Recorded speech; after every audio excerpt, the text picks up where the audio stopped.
আসসালামু আলাইকুম। Dhaka Kamalapur rail station থেকে সবাইকে আমন্ত্রণ জানাচ্ছি আমাদের আজকের ভিডিওতে। আজকে ঢাকা থেকে বেনাপোল যাচ্ছি ৮২৮ রূপসী বাংলা এক্সপ্রেসে করে।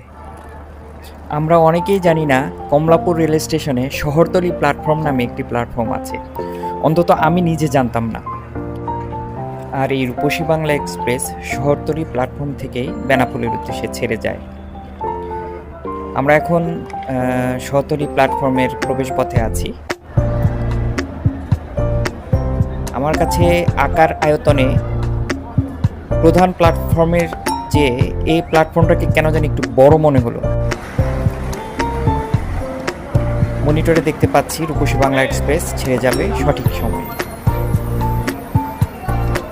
পদ্মা সেতু চালু হওয়ার পর মাত্র 3 ঘন্টা 40 মিনিটে ঢাকা থেকে বেনাপোলে যাওয়া সম্ভব এবং তা ট্রেনে। বিষয়টা খুবই আশ্চর্যজনক, কিন্তু তা খুবই সত্যি এবং বাস্তব। প্ল্যাটফর্মে প্রবেশ করার পরপরই দেখতে পাচ্ছি ডানে এবং বামে দুইটা বড় বড় প্ল্যাটফর্ম দেখা যাচ্ছে। আমরা ডান দিকের প্ল্যাটফর্ম ধরে সামনের দিকে এগোবো এবং ওখানে আমাদের ট্রেনটা দাঁড়ানো আছে। ভিডিও শুরুতেই আমি বলেছি এই শহরতলি প্ল্যাটফর্মে এটাই আমার প্রথম পদার্পণ, এবং আজকে আমি খুবই আশ্চর্য হয়েছি। এত লম্বা প্ল্যাটফর্ম এবং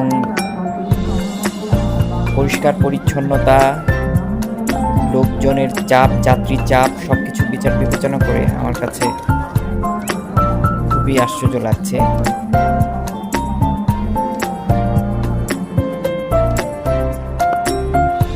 আপনারা দেখতে পাচ্ছেন সামনে আমাদের ট্রেন রূপসী বাংলা এক্সপ্রেস দাঁড়িয়ে আছে। সকাল 10টা 45 মিনিটে ট্রেনটি ঢাকা থেকে বেনাপোলের উদ্দেশ্যে ছেড়ে যাবে। যতটুকু খবর পেয়েছি আজকে ট্রেনটা রাইট টাইমে আছে।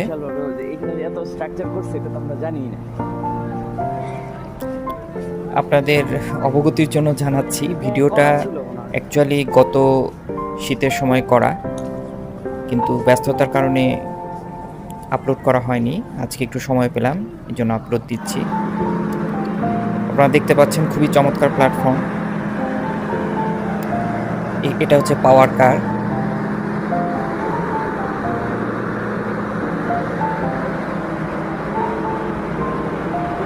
আমি আস্তে আস্তে আমার কম্পার্টমেন্টের দিকে এগিয়ে যাচ্ছি। আমার কম্পার্টমেন্ট হচ্ছে গ।